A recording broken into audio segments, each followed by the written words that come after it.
Welcome to me ఇంటి వంట by Lakshmi. మీ ఇంటి వంటలో ఈ రోజు పప్పు చెక్కల్ని చాలా టేస్టీగా గుల్లగా ఎలా ప్రిపేర్ చేసుకోవాలో చేసి చూపిస్తున్నాను.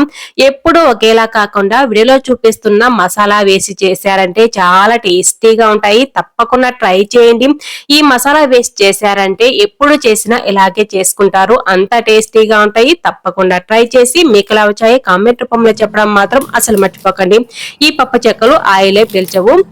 ఇక మనం లేట్ చేయకుండా వీడియోలోకి వెళ్ళిపోదాము. ఈ పప్పు చెక్కల్ని ప్రిపేర్ చేసుకోవడానికి ముందుగా ఒక పెద్ద ప్లేట్ తీసుకొని అందులో 1 కేజీ వరకు పొడి బియ్య పిండిని జల్లించుకున్నాను. ఈ పొడి బియ్య పిండిలో 1 టీ స్పూన్ వరకు సాల్ట్, అలాగే 4 నుంచి 5 టీ స్పూన్ల వరకు నెయ్యి కానీ బటర్ కానీ వేడి ఆయిల్ కానీ వేసుకోవచ్చు. మొత్తం కలిసేటట్టు ఇలా కలిపేసుకోవాలి. ఇలా నలుపుతూ ఇలా ఉండలాగా చేస్తే ఉండలాగా రావాలి. ఇలా వచ్చినప్పుడే చాలా గుల్లగా వస్తాయి ఈ పప్పు చెక్కలు. ఇప్పుడు ఒక మిక్సీ జార్ తీసుకుని 12 నుంచి 15 ఎండుమిరపకాయలు, 15 నుంచి 20 వరకు వెల్లుల్లి రెబ్బలు, అలాగే హాఫ్ కప్పు వరకు వేయించి పొట్టు తీసి పెట్టుకున్న పల్లీలను కూడా వేసుకుంటున్నాను. 1 టీ స్పూన్ వరకు జీలకర్ర కూడా వేసుకుని బరకగా గ్రైండ్ చేసుకోవాలి. ఇలా గ్రైండ్ చేసిన ఈ మసాలాని వేసి పప్పు చెక్కలు చేసుకున్నామంటే చాలా మంచి ఫ్లేవర్ లో చాలా టేస్టీగా వస్తాయి. తప్పకుండా ట్రై చేయండి ఒకసారి ఇలా చూపిస్తున్నట్లుగా. ఇప్పుడు ఈ మసాలా పౌడర్ ని ముందుగా కలిపెట్టుకున్న పిండిలో వేసేసుకోవాలి. మొత్తాన్ని కూడా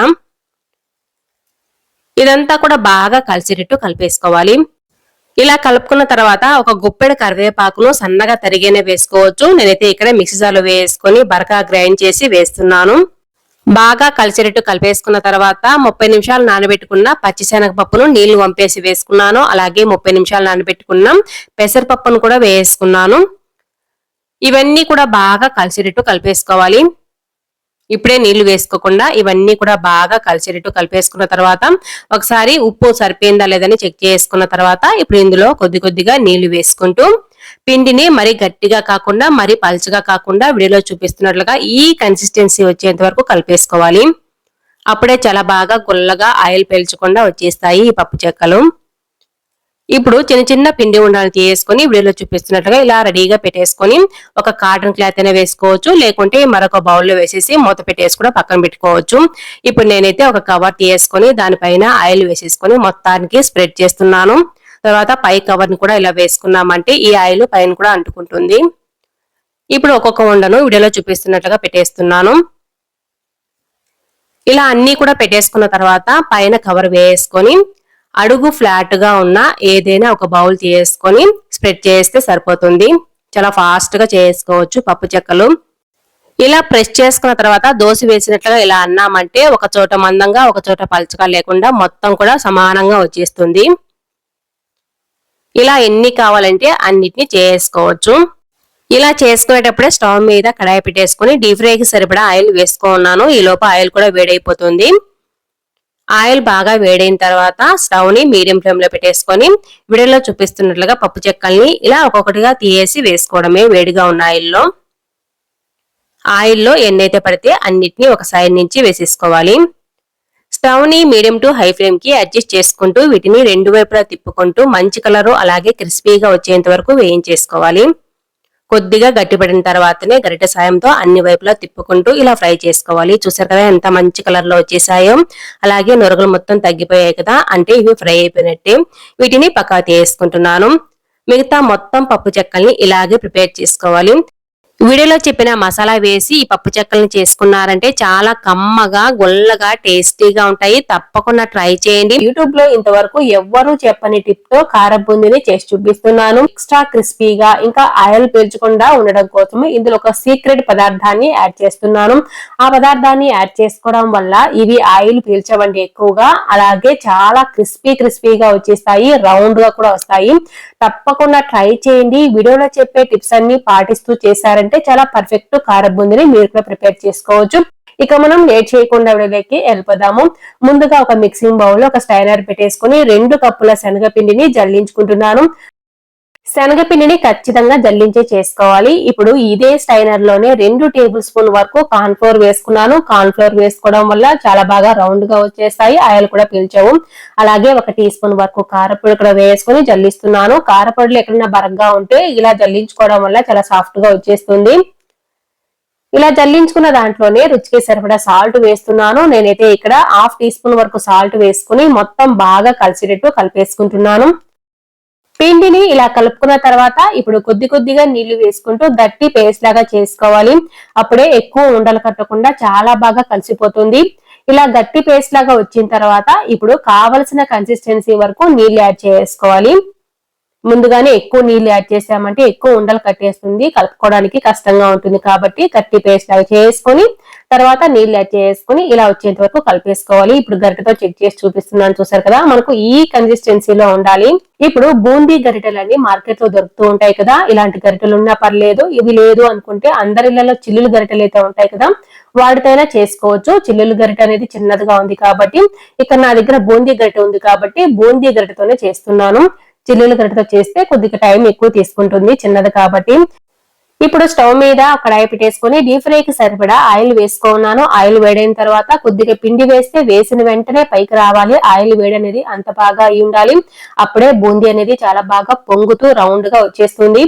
ఇప్పుడు బూందీ గరిటెను ఇలా ఆయిల్ కి కొంచెం దగ్గరలోనే పెట్టుకోవాలి, మరి పైకి కాకుండా వీడియోలో చూపిస్తున్నట్లుగా ఇలా పెట్టేసుకుని ఒక గరిట పిండి మాత్రమే వేసేసుకుని దోశని ఎలా అయితే స్ప్రెడ్ చేసుకుంటామో అలా స్ప్రెడ్ చేసుకోవాలి. గరిటెను పైకి కిందికి తట్టకూడదు.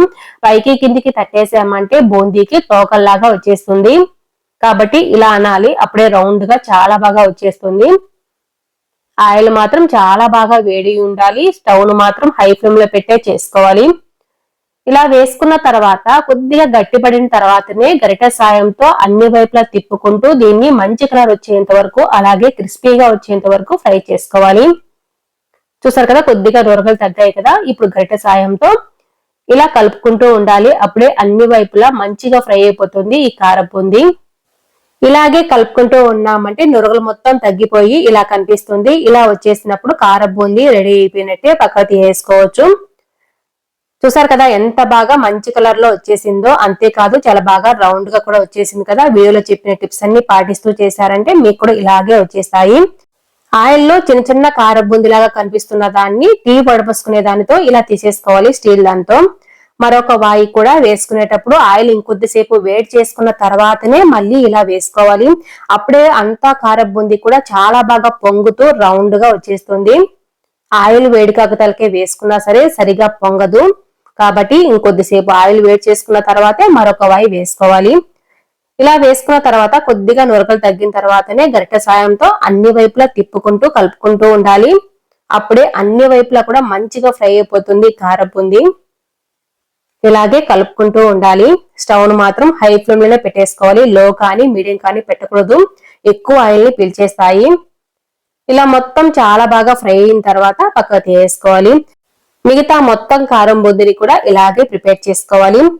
ఇలా చేసుకున్న తర్వాత ఇప్పుడు అందులో వేసుకోవడం కోసము 1 కప్పు పల్లీలు వేస్తున్నాను. ఇక్కడ పల్లీలు కానీ మనం వేసుకోవాల్సినవన్నీ కూడా మన ఇష్టం అండి, తక్కువైనా వేసుకోవచ్చు ఎక్కువైనా వేసుకోవచ్చు. నేనైతే 1 కప్పు పల్లీలు వేసుకొని ఇలాగే తిప్పుకుంటూ పైకంటూ కలుపుకుంటూ ఉన్నామంటే మంచిగా ఫ్రై అయిపోతాయి. ఇవి మాడనివ్వకుండా చూసుకోవాలి. వీటిని కారం బూందీలో వేసేసుకున్నాను. తర్వాత 1/2 కప్పు జీడిపప్పు కూడా వేసుకొని దోరగా వేయించేసుకొని ముందుగా కారం బూందీ పల్లీలు వేసుకున్నాను కదా, అందులోకే వేసేస్తున్నాను. ఇలా వస్తే సరిపోతుంది, ఎక్కువ మాడనివ్వకూడదు. అలాగే 1/2 నుంచి 1 కప్పు వరకు పుట్నాల పప్పు కూడా వేసుకున్నాను. పుట్నాల పప్పు ఎక్కువసేపు వేయించాల్సిన పని లేదు.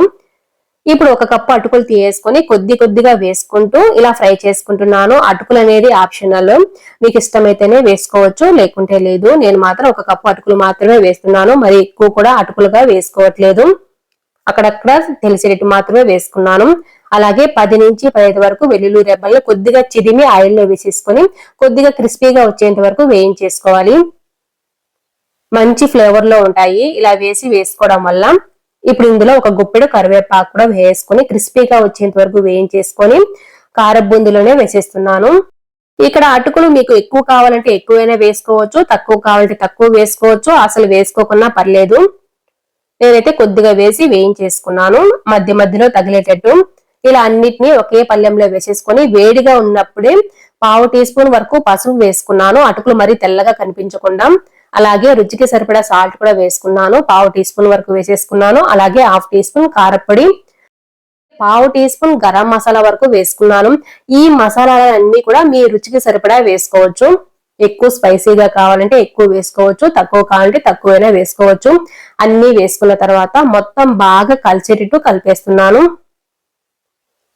ఇదంతా మనము వేడిగా ఉన్నప్పుడే ఫాస్ట్ గా చేసుకోవాలి. అప్పుడే వేసుకున్న మసాలాలన్నీ కూడా ఈ కారబూందీకి చాలా బాగా పడతాయి. చూసారు కదా, మొత్తం బాగా కలిసేటట్టు కలిపేసుకున్నాను. వీడియోలో చెప్పిన విధంగా ఒక్కసారి ట్రై చేయండి. ఆయిల్ ముందుగా మనం చేసే కారబూందీ కంటే ఈ కారబూందీ ఆయిల్ చాలా తక్కువగా పీలుస్తాయి. ఆయిలే తెలియదు అసలు, చాలా గుల్లగా కరకరలాడుతూ వచ్చేస్తాయి. మామూలుగా చేసే కారబూందీకి ఈ కారబూందీకి చాలా డిఫరెన్స్ ఉంటుంది. తప్పకుండా ట్రై చేయండి. మీరు ట్రై చేసిన తర్వాత మీకు ఎలా వచ్చిందో కామెంట్ రూపంలో చెప్పడం మాత్రం అసలు మర్చిపోకండి. చూసారు కదా, మొత్తం కారబూందీ కూడా ఎంత బాగా రౌండ్ గా వచ్చేసిందో. మీకు కూడా ఇలాగే రావాలంటే వీడియోలో చెప్పిన టిప్స్ అన్ని పాటిస్తూ చేయండి, చాలా బాగా వచ్చేస్తుంది. వీడియోను మాత్రం ఎక్కడ స్కిప్ చేయకుండా చూసిన తర్వాతే ట్రై చేయండి. ఇలా మొత్తం బాగా కలిపేసుకున్న తర్వాత పూర్తిగా చల్లారేంత వరకు పక్కన పెట్టేసుకోవాలి. చల్లారిన తర్వాతనే మనము ఒక 8 కంటైనర్ లో స్టోర్ చేసుకున్నామంటే వారం నుంచి 10 రోజుల వరకు చాలా ఫ్రెష్ గానే ఉంటాయండి. చూస్తూనే తెలుస్తుంది కదా ఈ కారబూందీ ఆయిలే పీల్చలేదనేసి. తప్పకుండా ట్రై చేయండి. మీకు ఈ వీడియో నచ్చినట్లయితే తప్పకుండా ఒక లైక్ కూడా చేయండి. అలాగే లైక్ చేసిన తర్వాత హైప్ అనే ఆప్షన్ వస్తుంది. హైప్ చేయడం వల్ల ఈ వీడియో మరికొంతమందికి చేరుతుంది. కొత్తగా చూస్తుంటే సబ్స్క్రైబ్ చేసుకోవడం మాత్రం అస్సలు మర్చిపోకండి. మీ ఫ్రెండ్స్ కి రిలేటివ్స్ కూడా షేర్ చేయండి. ఇప్పుడు ఒకటి ప్రెస్ చేసి కూడా చూపిస్తున్నాను. చూసారు కదా ఎంత బాగా ఎక్స్ట్రా క్రిస్పీగా వచ్చేసిందో. తప్పకుండా ట్రై చేయండి. Thanks for watching.